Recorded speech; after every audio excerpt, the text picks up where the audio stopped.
now. You'd be famous. Oh, go on, sorry. Okay, well, welcome to our meeting on the 26th, so call the meeting to order.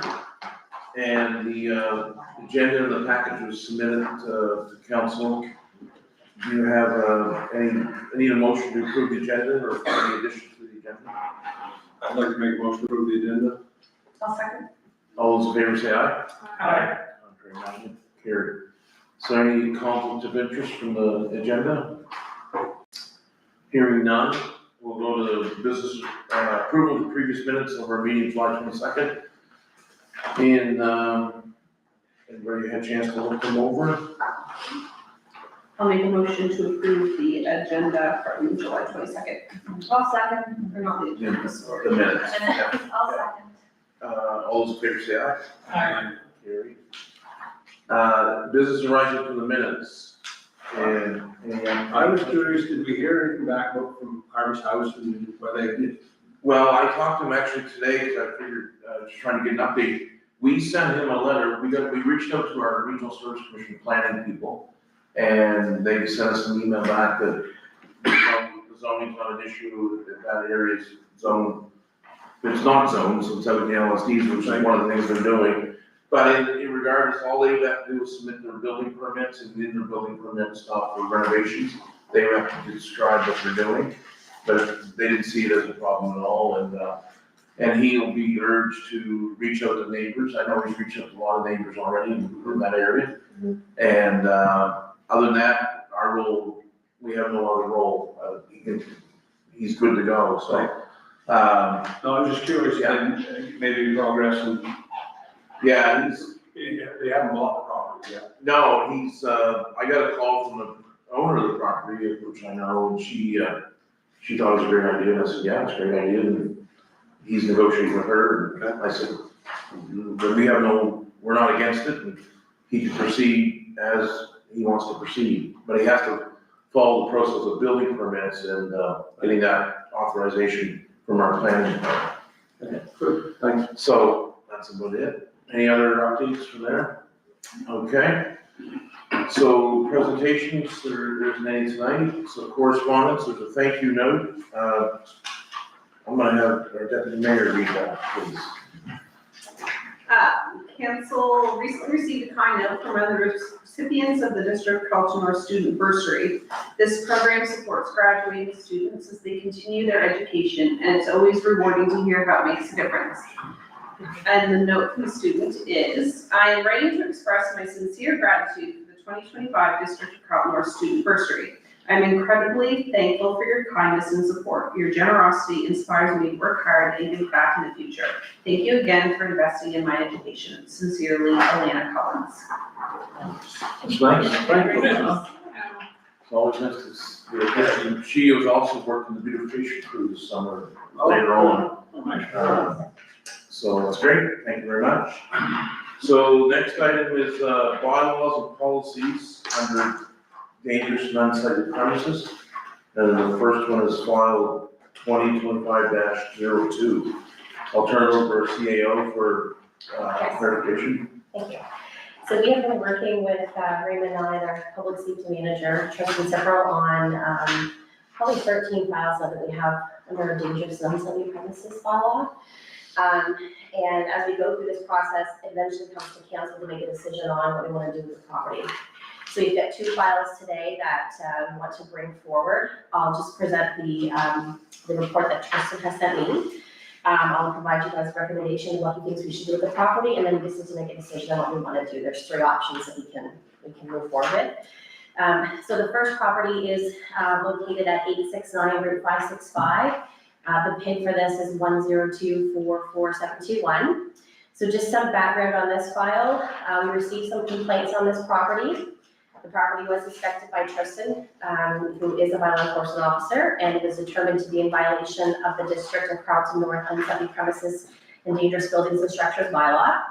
There was a fire that had occurred previously at this location. The building was destroyed by the fire, which left a exposed basement foundation that presents safety and access concerns. Their meeting structure on the premises are a hazard to the public by reason of dilapidation, and junk and rubbish has accumulated on the premises and must be removed.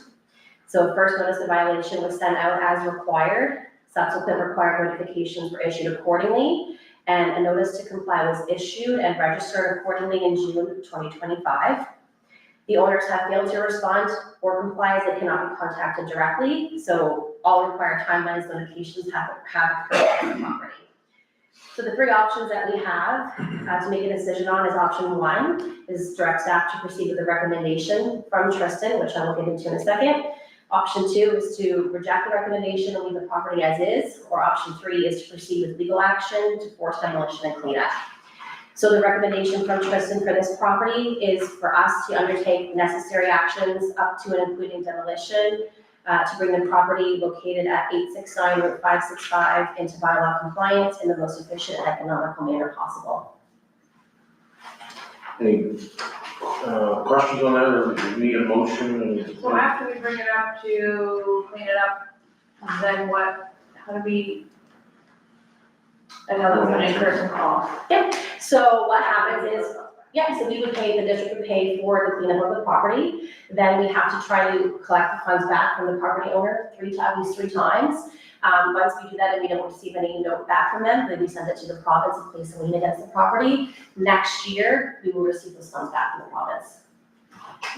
Just so the public's aware of that. Yeah. So, yeah, you're right, and so we would put it out, we would identify the scope of the work that needs to be done to clean up the property, because that varies from property to property. Yes. And then we put it out for competitive bids on our website, on Facebook, and anybody locally can bid on it. There'd be a bid package.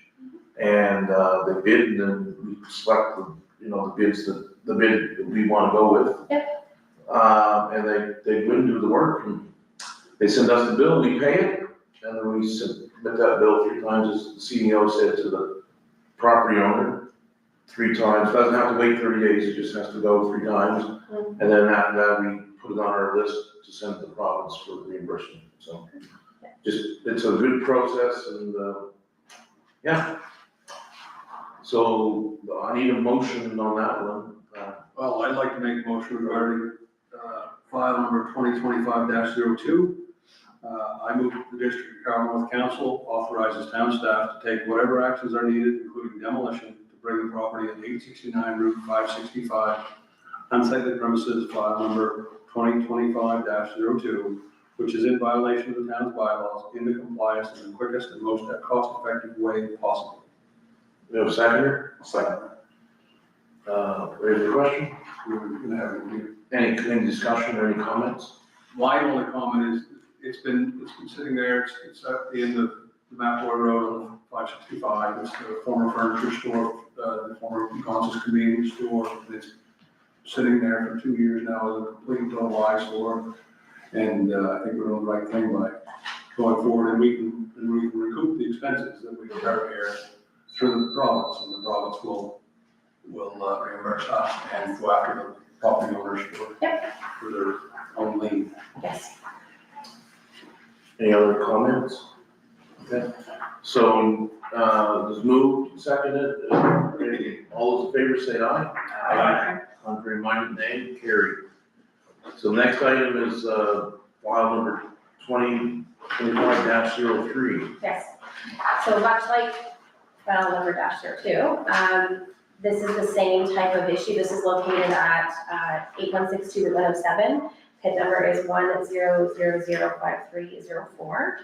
So again, we received complaints on this property. We inspected the property and determined that it was in violation of our dangerous unsightly premises bylaw. Same as the other property, there was a fire that had occurred at this location. The building was destroyed, leaving an exposed basement foundation that presents safety and access concerns. The remaining structure on the premise is a hazard to the public. Junk and rubbish has accumulated on the premises and must be removed.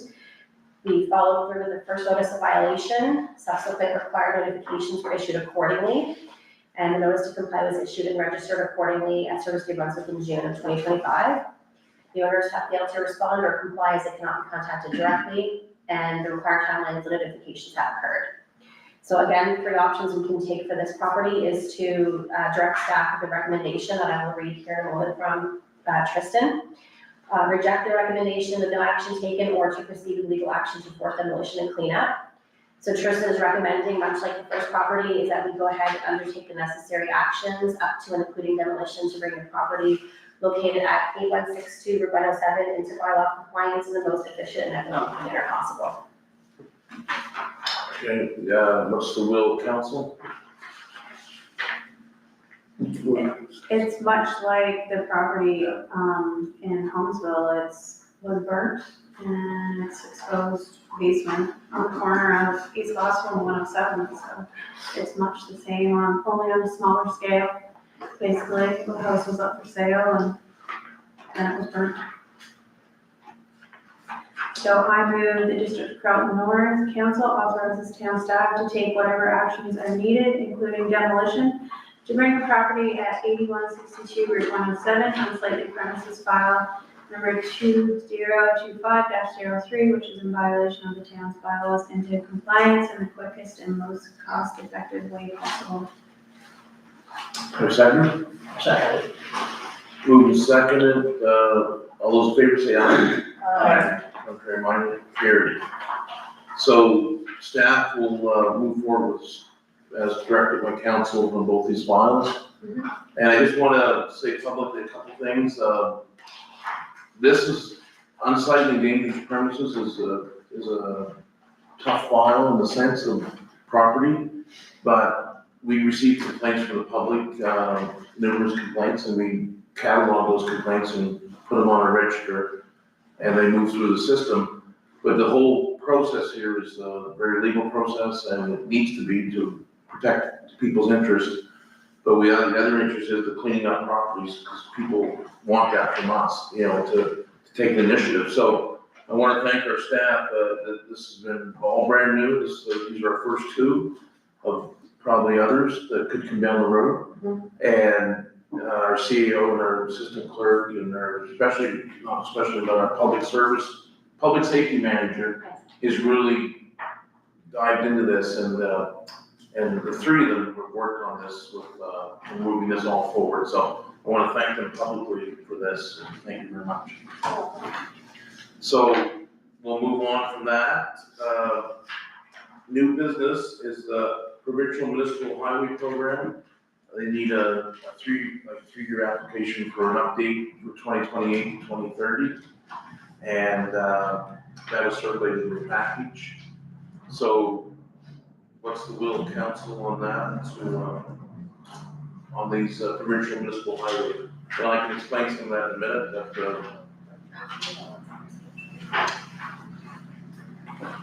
All we're doing is just they have a 5-year plan that moves into a 3-year plan, so we just have to pass a motion to approve the 3-year plan.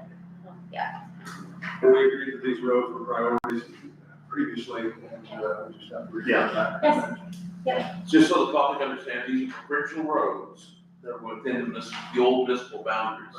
So there's some in Florenceville, Bristol, Bath, and Centreville. And so that's why they're designated provincial municipal highway program. So in past years, we did roads like 105 through Bristol, that was under this program. Mechanic Street in Bath was under this program. Main Street in Centreville towards Lake was under this program. So we just have to update our list, and it was our operations director submitted and sent that to the government for 2028. So I would move that the District of Carleton North Council approves a 3-year provincial municipal highway partnership plan for the period of 2028 to 2030 as presented, and authorize staff to submit the approved project list to the Department of Transportation and Infrastructure for consideration. You have a second? Second that. Any other questions on it or comments? So, all those in favor say aye. Aye. Contrary minded, carried. Thank you very much. So next item is an update on the age-friendly community advisory committee. Councillor Dickinson. So we got the full 11-member council together in June 25th. Brenda O'Donnell and Darby Leonard agreed to co-chair this initiative and this group. I'm on as vice chair, and Gabby is on as our resident staff. Just recently on the 20th, we had our meeting, on the 25th, we ratified our terms of agreement, terms of reference, and we got the paperwork started to move forward to receive a $2,500 initiative from Age-Friendly Community of New Brunswick. So we finished up the paperwork on August 20th, signed the agreements, put everybody's name on the paperwork, and we finalized our survey to move forward. Gabby has that, she'll get it all put up, we're meeting in September to decide on how that will be delivered throughout the district. The staff, or the group seems very well seated and ready to move forward and actually seem gung ho to get this going, get moving in the process. Like I said, the $2,500 startup, we should be able to put that in next week. Brenda has shown interest and agreed to go to the second annual AGM for the Age-Friendly Community Project. They have this in St. John, and they've offered to cover hotels and travel for each group that wants to send people down. So Brenda has agreed that she would go, and I think Darlene's still on the fence whether she's agreed or not, but it should open up some doors and give them some kind of heads up and make connections for moving forward with this incentive. It was a slow get going, of course, summertime, but we should hit the ground running now once we get everything sorted and move forward. Maybe you could send the CAO a list of the committee members. Okay. And their Did addresses. I think I have a list from Gabby. Okay. I'll double check. Okay, Let and me then know. send it to council. Yeah. And potentially, like, just keep us up to date on the mandate, kind of an update on How how we're the working. basis, how things are going. Yep. And all that information is good, so council can reflect on it and Yep. provide input. Yeah, good, that's good initiative, and nice to get the volunteers involved. And there's some of the walls are involved in that, right? Yes, they're one of our contractors working for. Okay. Anything else, or any other questions on that?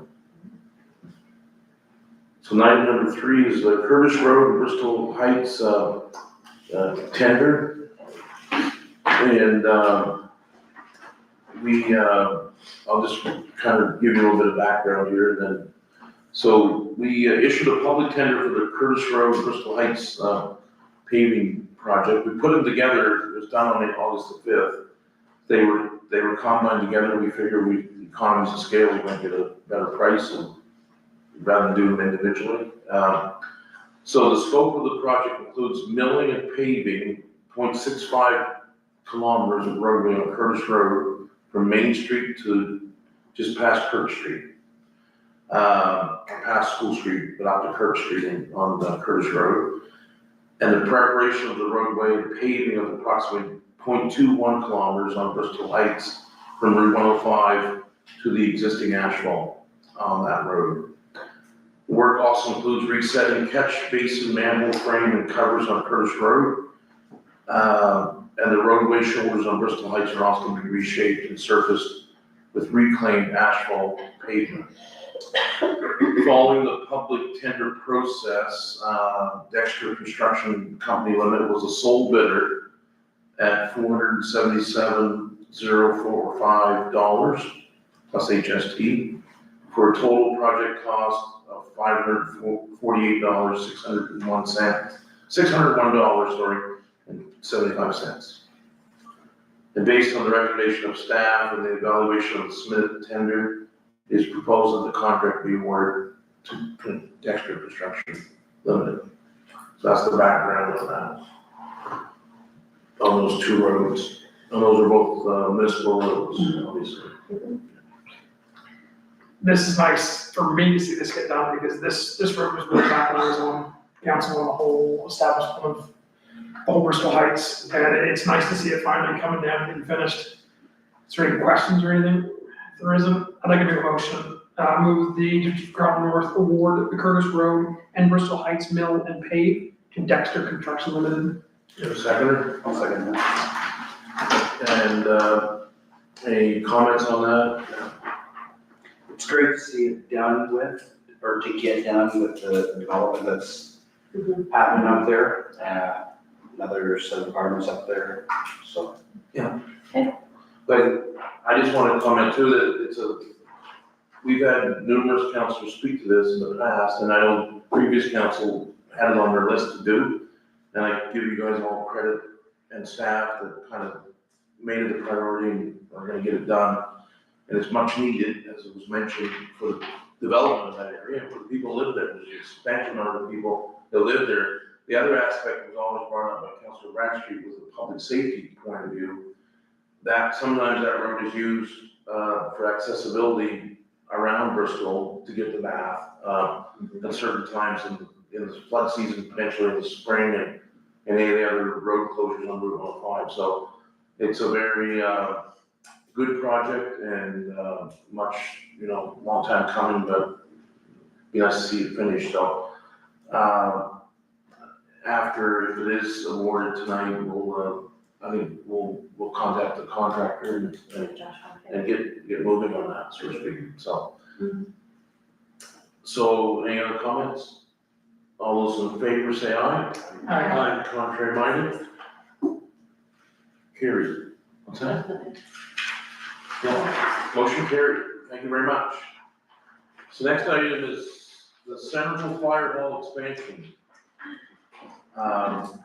tender, so I'll give you a little background on this, and then, so the District of Carleton, we issued a public tender for the Centreville Fire Hall, or department addition to the existing fire hall. It's an addition, it's an add-on. We issued the tender on July 23rd, and submissions were received and then evaluated, and the lowest qualified bidder was identified. However, following a revised submission, the lowest bid came in significantly higher than what we had budgeted for that project.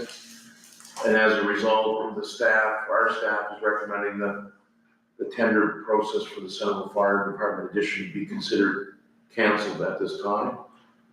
That's the background, and regretfully, those things happen sometimes with tendering. So we could have a motion on that or conversation, or any comments? I'd like to make a motion that the District of Carleton North cancel the Centreville Fire Department edition tender as a revised lowest qualified bid came in significantly higher than the budgeted amount. I'll second that. So any other questions, comments on that? It's too bad this happened, that doesn't mean that it's, it is something that's needed, so we should have another avenue on how to get this project completed. Yes, for sure. Oh, yeah, I think this, Tenders sometimes come in higher, even if you have a qualified engineer and architect tell you what they should be. Sometimes the contractor thinks otherwise. And when there's such a significant difference between our estimate and the actual quote, the person has to step back and reevaluate. We should just do diligence, we can't spend that much. so, all those in favor say aye. Aye. Contrary minded, carried. Thank you very much. So, next item is item number 10, council statements. We had it on the agenda, but I don't know if I'm just looking for direction. You make this. This came up a couple weeks, or a couple Yeah. meetings ago, and of course, when it got thrown out, everybody was like, oh, how can we not do cancel statements? So most of us submit them now by writing, so they're gonna be posted. I'm gonna give mine tonight. You can make whatever decision. So- I'm gonna give mine, because I'm gonna promote. Okay, so do we wanna make this one the last? You're not, that's what I said when I said about the status. I think it's fantastic when we promote something like festival, or any event that's going on around. Yeah, absolutely, like, I'm gonna promote an event tonight too. But the fact Jay that and I I did went to ours. a yard sale down the street, nobody gets it. Well, I was gonna talk about my yard sale. so we'll start, we're gonna start with, Good for you. Councilor Oaks, and then you can say what you want to say. All right, thanks, I appreciate that. No, but say whatever you want to say. Okay, it's wrong. So in the last month, we've been busy in trying for 2 different projects, besides your regular day job. The step-ed daycare project is up and going, the walls started up, the floors are in, the walls are up, starting up. Starting to look like a building there. Very proud of all the people in the community that helped make that happen. That's gonna be a great addition to the town of Bath. And as far as Balloon Fest preparation, we've been quite busy in that. We've had numerous meetings in the last 2 or 3 weeks because we're coming up on it, guys. So we start Wednesday night. Any volunteers that are, that typically come to crew for the Balloon Fest, tomorrow night there's a barbecue at the fairgrounds for those volunteers. Adam will be cooking hot dogs and I'll be serving corn. And I suspect the mayor will be there. Yes. You all should stop up, just to get a hot dog, I'll get extra. So Friday night, the other week, we've got a big, so we have launches every morning and every evening, running Thursday through Monday. And there's still flights available, but I would advise sooner than later, because the Friday, Saturday ones are closing up.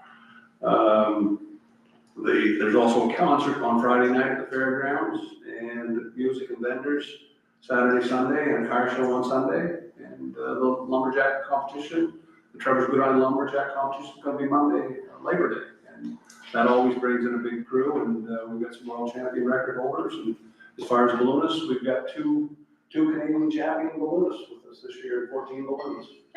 So, I think, yes, good job. so both of those guys have been there before. One of them just won the Canadian Championship again, so Megan Martin, a 2-time champion. And so that's for accuracy. I was gonna say, how They determine, I was just gonna say, how did you do that? they tell you that they can't steer. This first thing the balloonist will, a pilot will tell you, well, you just don't see a steering wheel on here, we can't drive these things. They're misleading you a bit, because when they go up, depending on the elevation, they know what the wind current is at 400 feet, 500 feet, 600 feet. So if they want to go southwest, they go to that elevation where the wind is blowing that way, and they set up targets. Is how they determine through competition who can. Oh, I'm not answering who's the best balloon pilot. But that's what they did. That's how they determine. They can hit these targets. They can hit targets and accuracy. So when they tell you they can't. When they say they can't steer and they launch in Greenfield and they land at the Bath Fairgrounds, someone steered to get back to the Bath Fairgrounds. That doesn't happen by happenstance. Yeah. Not always, but There's a lot of skill. there's a lot of skill involved there. And we also are a very affordable choice in Balloon Fest if you want to come to a Balloon Fest. Anyway, that's my plug. That's my council day. Okay, Councillor Connor. I don't have anything to talk about. Good. I've submitted things, I don't have any updates to bring forward tonight. Okay. That's all right. Councillor Stewart. I submitted all mine also. Okay. Councillor Dick. I have nothing extra other than what I've submitted. No, that's. I've got a couple of things.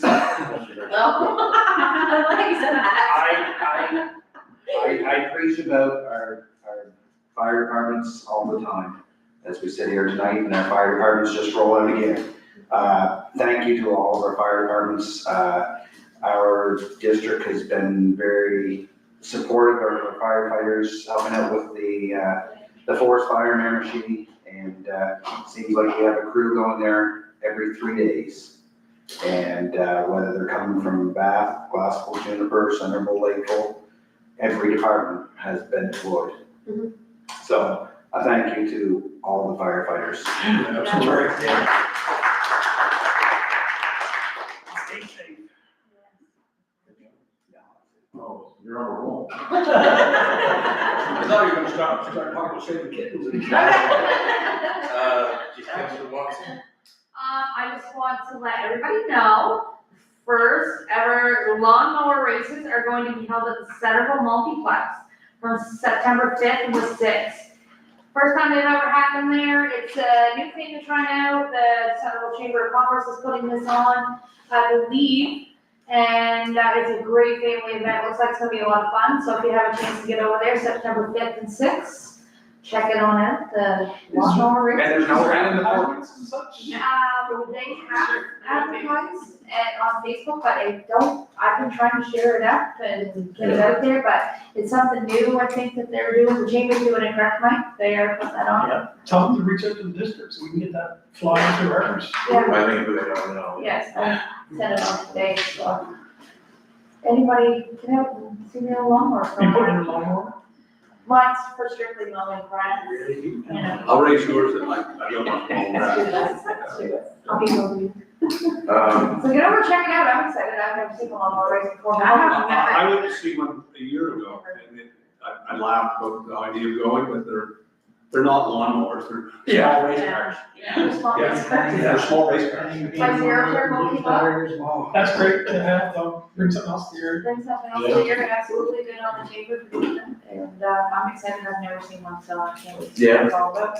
Yeah. I raced for that weekend in Raleigh Brook though. Right. It's just a little different. It probably isn't down. I might put an entry in, you never know. Cause will the town sponsor me?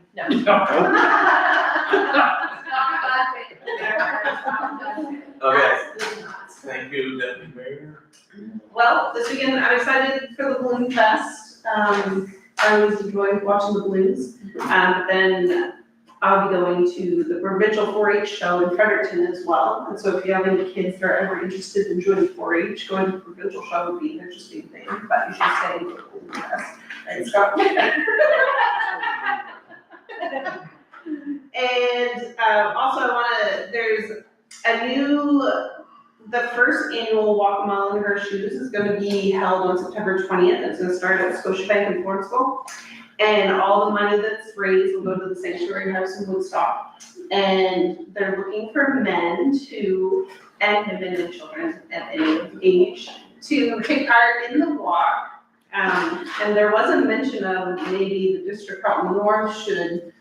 I And see a five, four wonderful councils and a wonderful mayor in the district of Collinsville that would probably really do well at that event. And You yeah. find shoes, you find pumps that'll fit me. Apparently, I'm gonna have size to fit everybody. Oh, I should be careful, they might have them. Let us know your size. Yeah. I think he said 11 last. What day was that again? September 20th. And there is a Facebook page, it's called Walk a Mile in Her Shoes Sanctuary House, because there's multiple. And there's also, they'll be accepting donations online as well. Sorry, it's the Lawrenceville Middle School to the Northern Carleton Civic Center. And Just like the room. It's really a mile. It's really a mile. So that will be on, I submitted it to the town today, put it on our Facebook page, and there'll be some social media on that, but anyone Good event. interested. Good, thank you. That's all for me. I won't go through my whole list, but I want to highlight a couple things in the region that we participated in a lot of things in the region. So since the last meeting, we had the Western Valley Games in Heartland, and we had a nice, great team there for Carleton North, obviously, and they had fun, and that's great. And lots of kids and Heartland was there in Southern Victoria, and it was a really good event. And with a lot of our communities have these really nice events in the summertime. So Jennifer had a nice community center event. And I tried to go to those. I know Councillor Connor was there. And so those were always nice. They appreciate, we made a small donation, through our festival event program, and it works out well. So the other thing we supported, and I really applaud our tourism and event person, the Carl Victoria Autism Support Days were in Perth Andover, and they served the region, so we did a small donation there to support them. And their initiative that day was in Perth Andover, but it was people there from our district of Carleton North, and it's for the kids and their support, so it's a really good cause. I want to mention specifically that, I know Councillor Bradstreet mentioned the firefighters, but the Chef on Fire event was really well done. I want to, it's growing from last year, but I was really impressed with we had 5 fire departments in Carleton North there, representatives from 5. And Class Rock and Heartland Yeah, Woodstock. and Woodstock, yeah. Yeah. So anyway, it was really well done, it's nice to see them in action. People seen there's lots of audience there that, had tents and they were in the shade and watching them and the contest, and so I think it's something we build on for another year, and it's a good location there to put some order in, and all that sort of thing, so it's a great event that we can help with a little bit, and I learned a long time ago, we don't have to do everything, we just have to help sometimes. Other volunteers do things. I've gone to quite a few anniversaries and birthdays and, took a few circuits on behalf of the town. And was really, so I got a call on August the 18th from Peter McLaughlin said, I'm not gonna be here tomorrow night. And he MCs the music in the park there in Bristol, Riverside Park. So I just introduced the Martin boys and thanked him and Paul Chilco and everybody else that puts on that program, and also Centreville that has music on Wednesday nights, and they have a good lineup, and that was good, and that was good all summer. There's 2 more nights, well, there's actually music tonight, and then next Tuesday's final night. So that'll be good. I think Jack McAfee's gonna be playing on September 2nd in Riverside Park, and some other locals, so it's a good event, and people really appreciate it. They come up to me, and not just with the Martin boys, there's probably 600 people on that night, but generally they get a crowd of 130, 150, and then they appreciate the town putting that on, and there's people from all over the district at those events. And the other event I went to on the weekend was the fly ball event here at the Carleton Civic Center, Northern Carleton, and that's put on by Carol Ann, and if you ever want to see 100 dogs racing and barking, then that's the place to go. And so I want to mention just to reinforce the Riverbend Balloon Festival and Lumberjack events. It starts on Thursday, but it goes through all, there's events going on Friday, Saturday, Sunday, and then of course the Lumberjack Monday at the Bath Fairgrounds, where the fair used to be. But there's a different type of fair now, it's a whole bunch of different things, so. And fireworks Monday night. Fireworks Monday night. As long as there's no burn ban. Yeah, sure. It's good. And I want to mention what Fireworks Monday night. Councillor Watson mentioned, the lawnmower races. I give credit to Chamber of Commerce and other people in the Centreville area that are working with volunteers to take that and run with it. And it's another event at the multiplex that, that we hope we can build on. And Is this Thursday the last market too? Yes. yes, yeah. This Thursday's the last market. So, yeah, so it's been a good summer, enjoy the Labor Day weekend, because it'll be into September 9th, and, I got a question. Is the trail system open? Yes, our descent over. Because I've had a number of people. Yes, we don't took, have That are breaking the law, and they really feel bad. we took the signs down today, Yeah. or yesterday. we Yeah. posted that. It's posted, yeah. Yeah. I mentioned it in the Yeah. the Bath, Fire Department's having a breakfast on the 31st. Yeah. Sunday. Sunday, yeah. Yeah. Yeah, So it's great breakfast. Yes, and they do take it too. Yep. You want to go back home and eat your days. They deliver. They do not deliver. The cost is not approved. Any other comments? I see the new restaurant for train open tonight. They must have expanded it. They expanded their hours because they've been so busy. Okay. Oh, really? If we rush, we can go eat. I don't know what some of it's supper. Yeah, I did So- not, I had a, but no, she's been so busy that she's had to extend her hours, which Well, has that's been really good. good, Yeah, so. that's That's awesome. That's a first world problem, right? Yeah. Yeah. We, Yes, no, there's a lot of good success stories, and we appreciate all your help, and it's been a good summer so far, yes. and we did Labor Day and go from there, but, so see you at the Balloon Fest, and see you at the lawnmower races. You might see the neon lawnmower race, I don't know. I'd like to make a motion for adjournment. Okay. Okay, all those in favor say aye. Aye. Contrary minded, carried. Meeting You can have a lawnmower, come on my house and mow my lawn with it. Let's go to tacos. That's what I was just saying. You wanna go to tacos? Let's not talk